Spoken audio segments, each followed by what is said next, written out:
Good morning বন্ধুরা। আজ বুধবার। তো আশা করি তোমরা সবাই খুব খুব ভালো আছো এবং আমার ওয়ার্ল্ডে সবাইকে ওয়েলকাম।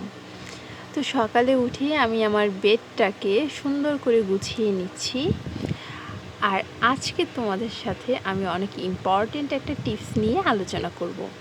এই যে সারাদিন সংসার সামলানো, পড়াশোনা সামলানো, সব কিছু, তারপর যারা আমাদের বয়োজ্যেষ্ঠ আছে তাদেরকে কেয়ার করা, তারপর হচ্ছে বাচ্চাদের আবদারগুলো মেটানো, এসব কিছু কিভাবে আমি আমার একা হাতে এত এনার্জি সহকারে করে থাকি, একটু বোর ফিল না হয়ে, একটু বিরক্ত না হয়ে, ক্লান্ত না হয়ে। তো এই যে এনার্জিগুলো আমি কিভাবে পাই, সেই এনার্জি নিয়েই আজকে তোমাদের সাথে আমি কথা বলবো। তো তারপর দেখো, আমার বেডটা গুছানোর পরে এই যে আমার এই যে একটা মানে কি বলে এটাকে, সরি আমি নামটা ভুলে গেছি, এটা একটু ময়লা হয়ে গেছে, তাই এটা আমি আজকে ক্লিন করছি। আমার প্রথম টিপস এনার্জি থাকার, কাজ করো বাট একটা একটা করে করো। ধরো একটা কাজ করছো, সেটা অর্ধেক রেখে তোমার মনে পড়লো ওয়াশরুমে তুমি কাপড় ভিজিয়ে এসেছো, তোমাকে কাপড় ধুতে হবে, এটা মোটেও করা যাবে না। আগে তুমি একটা কাজ শেষ করো, ভালোভাবে কমপ্লিট করো, দেন আরেকটা কাজে তুমি হাত দাও। এতে দেখবে তোমার কাজগুলো খুব সুন্দরভাবে গুছালোভাবে হয়ে যাচ্ছে। 2 নাম্বার টিপস, অনেক রাত জেগে থাকা যাবে না এবং রাতে পর্যাপ্ত পরিমাণে ঘুমাতে হবে। যাদের দিনে ঘুমানোর অভ্যাস নেই আমার মতো, তারা অবশ্যই রাতে ঘুমাবে। ঘুমটার জন্য রাতটা রাখবে তুমি, বেশি রাত পর্যন্ত মোবাইল টেপা যাবে না। তুমি রাতটা শুধু রাখো তোমার ঘুমের জন্য, রিল্যাক্সের জন্য।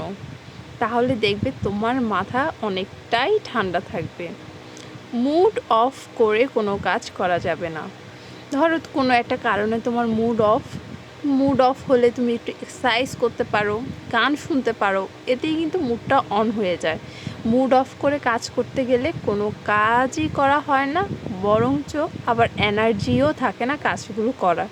কারণ আমরা গৃহী রাজকন্যারা প্রতিদিন একই কাজ করতে থাকি, একই কাজ করার ফলে একটা বোর চলে আসে আমাদের মধ্যে। তাই মুড অফ করে কাজ করা যাবে না, কাজের মধ্যেই আমাদেরকে আনন্দটা খুঁজে পেতে হবে। 4 নাম্বার টিপস, আমি পারবো, আমি এটা করতে পারি, এবার এটা অবশ্যই আমি পারবো। এই জিনিসগুলো তোমার মধ্যে থাকতে হবে, পজিটিভ থিঙ্কগুলো থাকতে হবে। নেগেটিভ থিঙ্কের কোনো জায়গায় দেয়া যাবে না। নিজের সম্বন্ধে সব সময় কনফিডেন্স থাকবে, ভালো কিছু থিঙ্ক রাখবে নিজের সম্বন্ধে, এটা তোমাকে অনেকটাই এনার্জি দিবে। তোমাদের সাথে কথা বলতে বলতে আমি কিন্তু ঘরের সব কাজগুলোও করে ফেলছি। টাইম টেবিল সেট করো। ধরো তুমি এই 1 ঘন্টার মধ্যে তোমার পুরো রুমটা ক্লিন করে ফেলবে, বা এই 15 মিনিটের মধ্যে তুমি হচ্ছে এই ভেজা কাপড়গুলো সব ধুয়ে নেড়ে দেবে। এভাবে একটা টাইম সেট করো, তাহলে দেখবে অল্প সময়ের মধ্যে তুমি বেশ অনেকগুলো কাজ করে ফেলতে পারছো এবং কাজগুলো করার পরে তোমার নিজেরও খুব কনফিডেন্স ফিল হবে।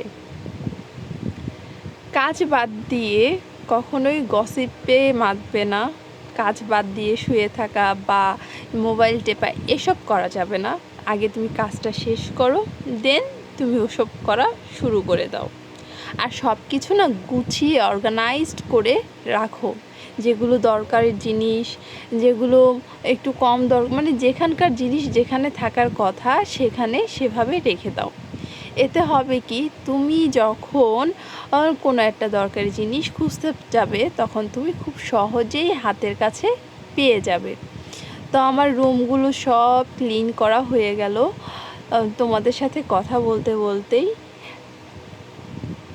তো আজকে এই টিপসগুলো যদি তোমাদের ভালো লেগে থাকে, অবশ্যই লাইক, কমেন্ট, শেয়ার, সাবস্ক্রাইব করে দিতে ভুলে যেও না কিন্তু। আর এখন দেখো আমার সব রুমগুলো ক্লিন করা হয়ে গেছে। এখন আমি আমার রুমটা ক্লিন করে নিচ্ছি। তারপর চলে আসলাম রান্নাঘরের কাজগুলো করতে।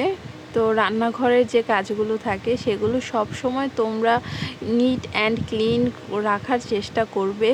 আর সব সময় রান্নাঘরে কাজ করার পর ক্লিন করে রাখবে, সাথে সাথে ক্লিন করে ফেলো, তাহলে আর পরে করতে একটু আলসেমি ভাব বা এসব মানে হবে না তোমার মধ্যে। লাস্ট টিপস, অ্যালার্ম অফ করা যাবে না। আমরা কি করি, সকালে ঘুম থেকে ওঠার জন্য অ্যালার্ম সেট করি, কিন্তু সেই অ্যালার্মটা অফ করে আবার আমরা কি করি, ঘুমিয়ে পড়ি। এটা ভুলেও করা যাবে না, কারণ এই অ্যালার্মটা দেওয়ার সাথে সাথে তুমি 5 সেকেন্ডের মধ্যে উঠে যাবে। এটাই হচ্ছে তোমার 5 সেকেন্ডের জাদু। এই অ্যালার্মটা যখন আমরা অফ করে বলি আরেকটু পরে উঠবো, তখন না আর উঠা হয় না।